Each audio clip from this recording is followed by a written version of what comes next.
you give us an example from your particular research? What are you doing to study consciousness? Yes. How you do it? Yes. What results have you achieved? What questions have you answered? All right. Okay. I always explain things with a stool because 3 is a pretty special number and it works. So it's theory. We can talk more about that because I read a lot and I think a lot about these things. But then there's empirical work and then more societal work. But now you're asking me, give me an example, because yes, I try to fly like a kite, like a kite. Bring me down.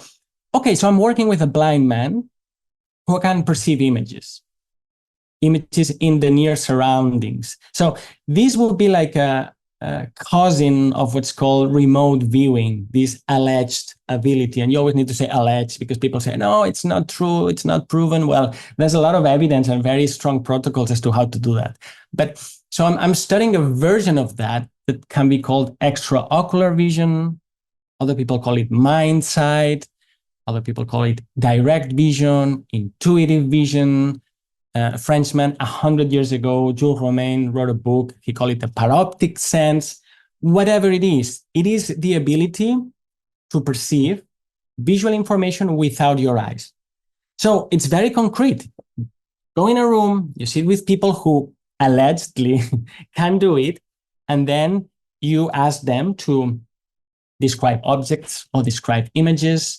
And then you need to crank up the controls, meaning you need to be very careful not to convey subliminal information. Of course, be very sure that they cannot see them, so they use blindfolds, but because that's often not enough, and there are many problems with that. I won't get into the details unless you ask me, but well, that's why I'm working with a blind man. So it's triple blind condition, and he allows me to joke like this. I don't know what the images are, and he doesn't know, and he can't see them, and he's blindfolded and he's blind. And we put them in envelopes, you shuffle them, so you randomize them. There's a whole protocol. And then he's asked to draw them or describe them. And then there are scientific ways to evaluate the likelihood or the correctness or the chances that such guesses are just chance or not. And so this is something very concrete I'm doing. And it's mind-blowing. I've also seen it in kids. This is something that's taught in kids here in Spain. I discovered this studying the work of Jacobo Greenberg, a Mexican neurophysiologist who disappeared 30 years ago. And I was studying his theory of consciousness, the synergic theory. And he also had this kind of legs to his investigations, crazy shit again. And one of them was extraocular vision. So for me, this falls into the main leg of what's called ESP, extrasensory perception, which it's impossible for most of my colleagues. And for me a few years ago, it was simply impossible. It was nonsense. It was bullshit. It was what the you see, it's because what it says is we can apprehend, we can perceive stuff that's beyond our skulls without the 5 sanctioned little windows, which are our 5 senses. So maybe there's another channel. That's where the theory comes in. What about the information? Is it related to entanglement? We don't know. But the fact is, and that's another thing I love, you don't need a large hadron collider that costs billions. You need this and this, and of course some controls, and people, athletes, psychical athletes who can do it. And it's fascinating, Natalia. When I come back home and I've seen that, I'm torn, I'm split. A part of me feels that has witnessed a scientific miracle, and that's an oxymoron, but anyways, and another part just insults me. A part of me insults me and says, you're stupid, like you're wasting your time, you're burning the reputation if you had that.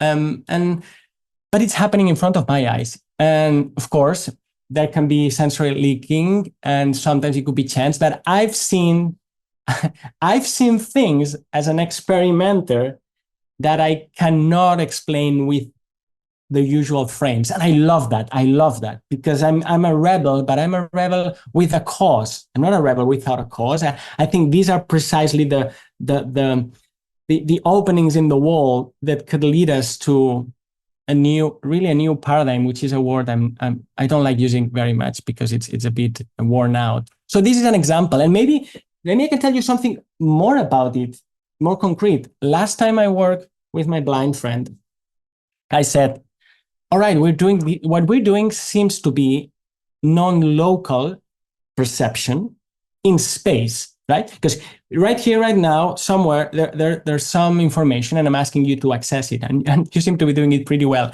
But then I have this friend who worked many years with the team in the United States that was working on remote viewing related to the Stargate project and so on.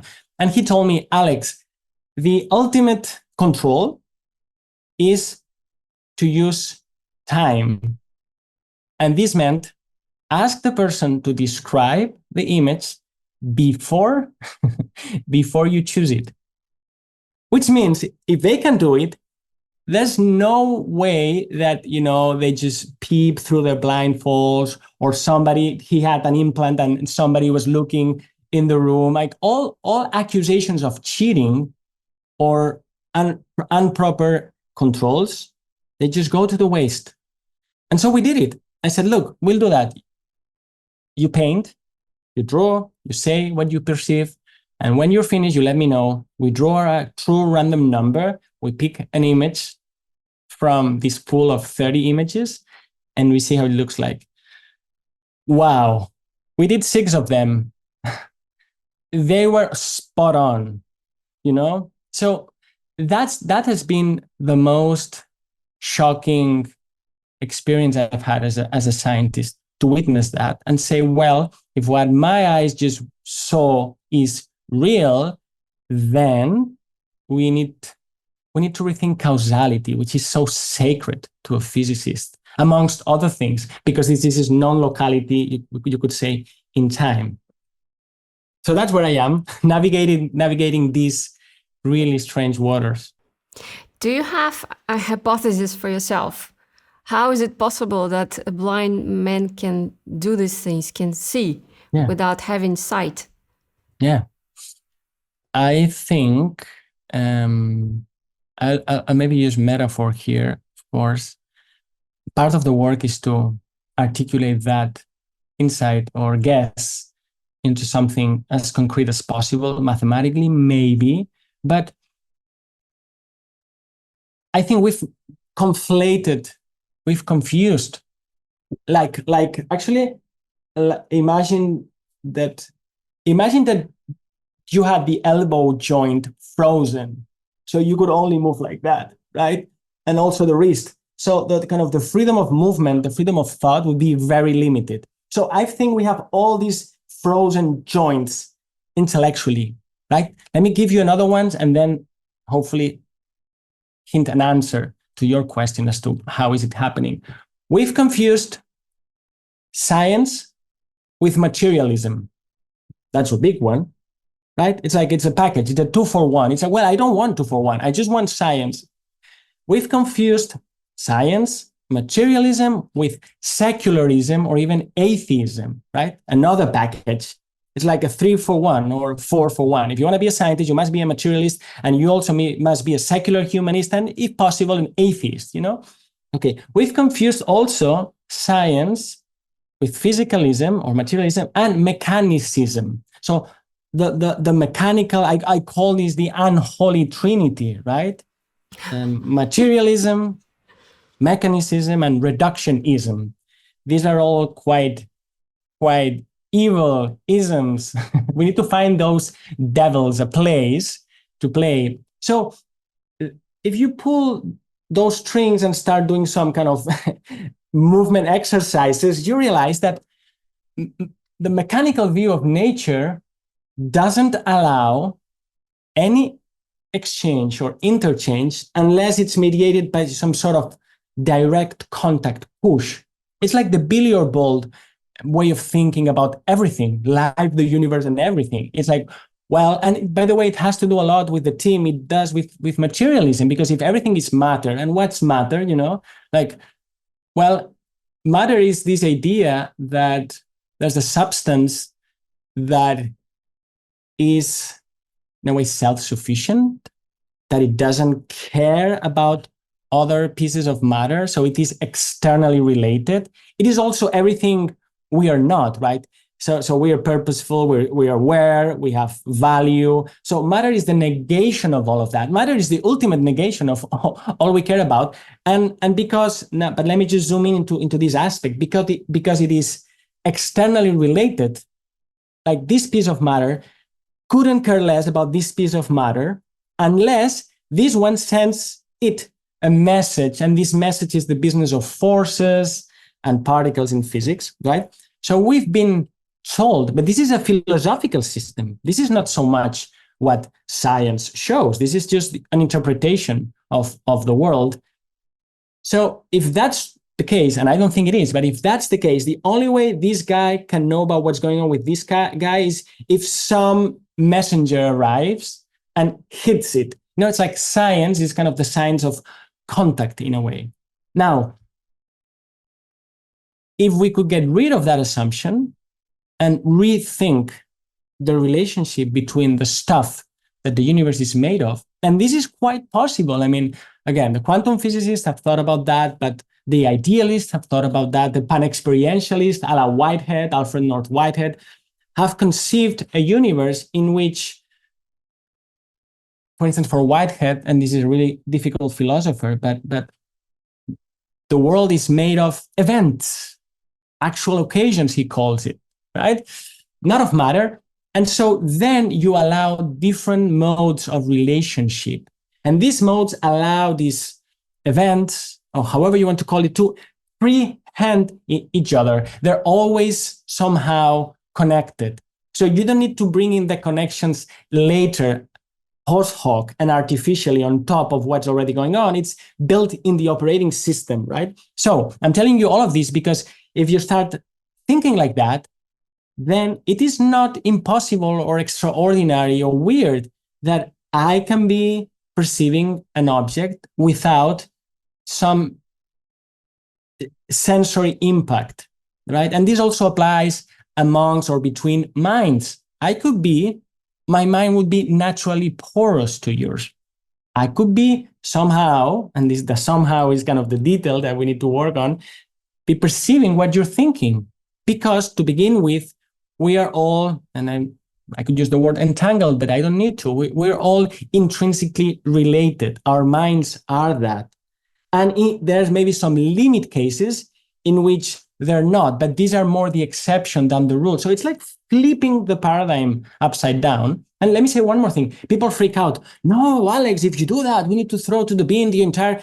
No, bullshit. Look, when Einstein came along and brought general and special relativity, the apples of Isaac Newton, they continued to fall in the same way. It's like the world didn't stop. The world didn't stop. It was an expansion of our understanding. And now classical mechanics is a particular case within this larger framework, right? So even if all of what we're talking about here, this weird stuff, is real, and I think it's real, psychology as we know it remains, and the earth continues to spin. It's not a problem. It's a blessing, and which we shouldn't be afraid of this change, because what we know so far, we have a place in there, but it wouldn't be the whole story. The whole story is more fascinating, and the whole story, by the way, is what people feel. Like mothers, that they feel something wrong just happened to their kids, right? Or twin brothers or sisters or when you have a dream, and people would tell you endless stories. Now we dismiss them as anecdotes, but this is not supernatural. This is super normal. These things happen all the time.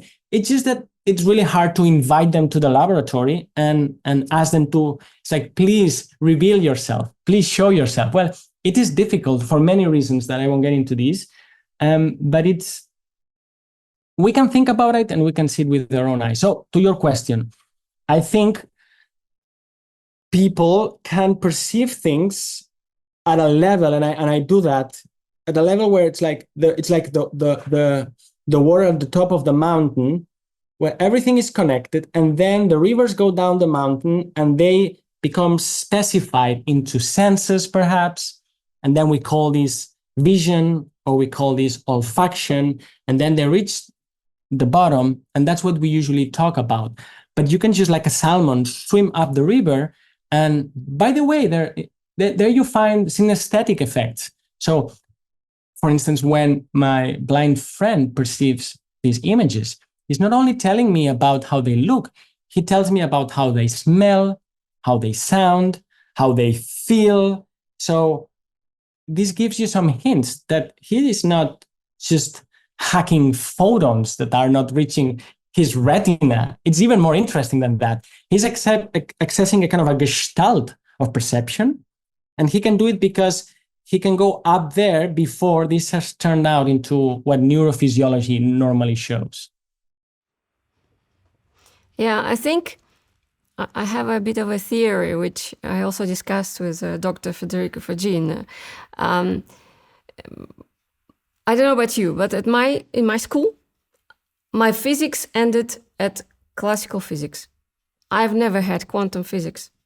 And I think majority of people I don't know about the next generation, maybe it's different now, but that's where the cut comes. So it shapes our perception of reality. I think if I had quantum physics at school and I knew that classical physics is just an exception to the rule, right, and not other way around, then some of these phenomena wouldn't look to me so anomalous as they do now, and then to the majority of people. So that's, I think that plays a role in some ways.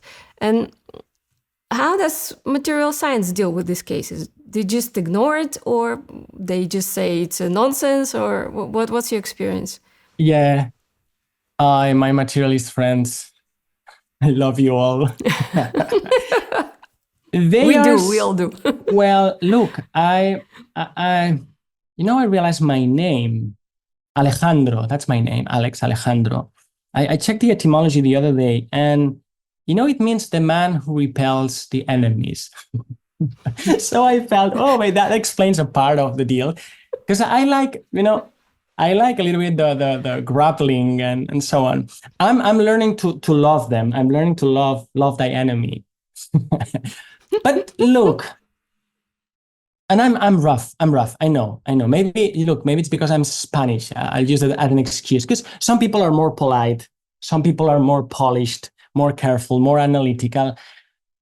I'm not like that. I mean, they are boring and they are closed-minded and many other things. And what they do, it's very predictable. They say first they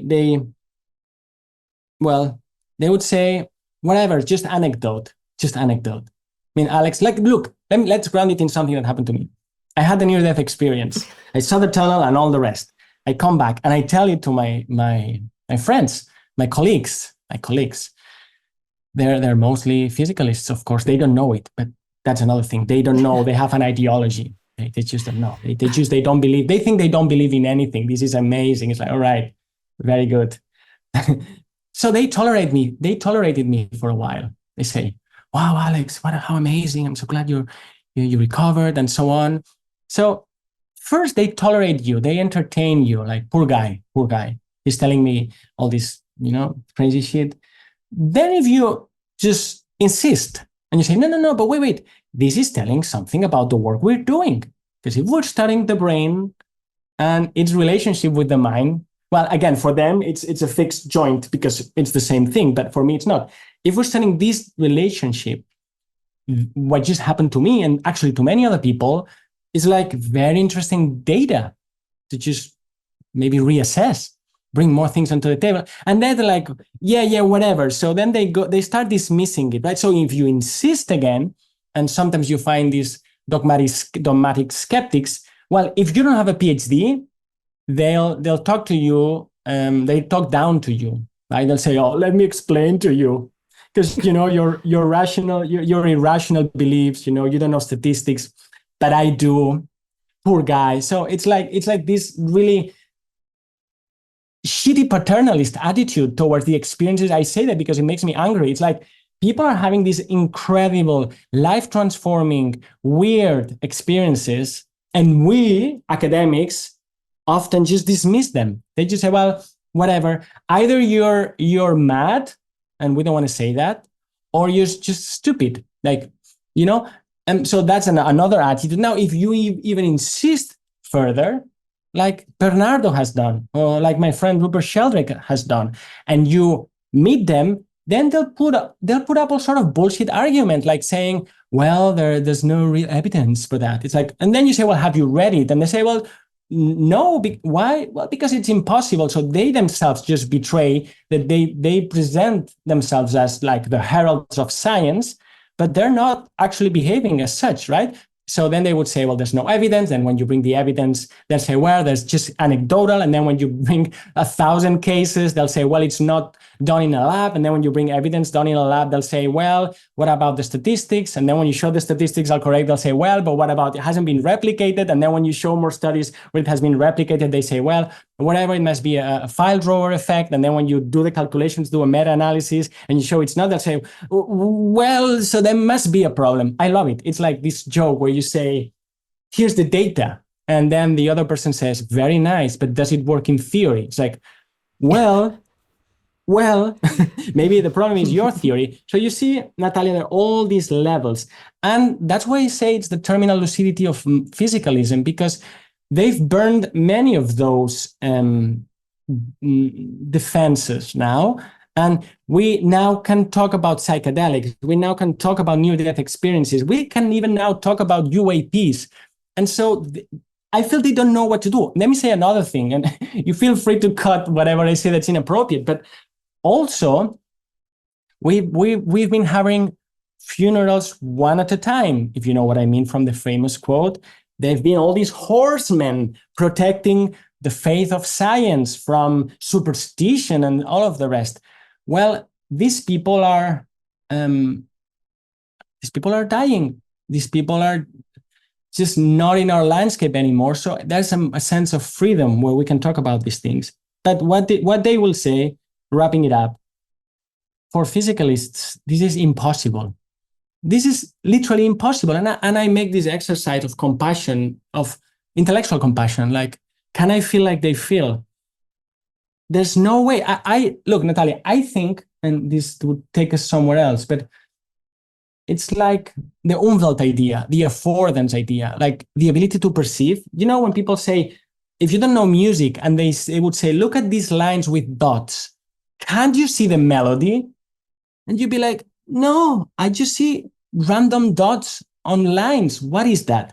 So I think they cannot believe it. And I think they cannot even perceive it. So I'm not sure what's the point in insisting, just trying to convert them. Let's just leave them alone and do our own business. But anyways, they're still annoying. That's by the way, why I enjoy writing book reviews of these lovely neuro celebrities, because they go there and they just tell to the public, hey, I'm Professor X.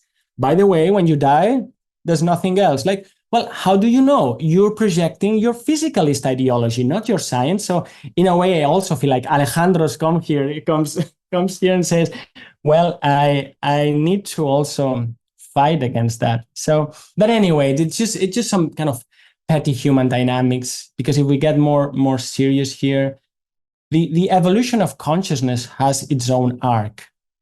We're part of it. But it's like, it's going to happen anyways, one way or another. So this also makes me feel more relaxed about it. I mean, there's a lot at stake, but if it doesn't happen this century, it will happen the following century if we haven't destroyed the Earth, right? And if we destroy the Earth, well, it will happen in some other planet. Maybe it has already happened. So it's like, let's zoom out. Sorry for the monologue. Let's zoom out. It's like science. Well, science is this 400 years experiment in the West. But all cultures, all around the world, in all moments of time, except these last 400 years in the West, they've known all that, right? So we are the anomaly. Science is the anomaly. correcting itself, which is one of its greatest virtues. That's what's going on.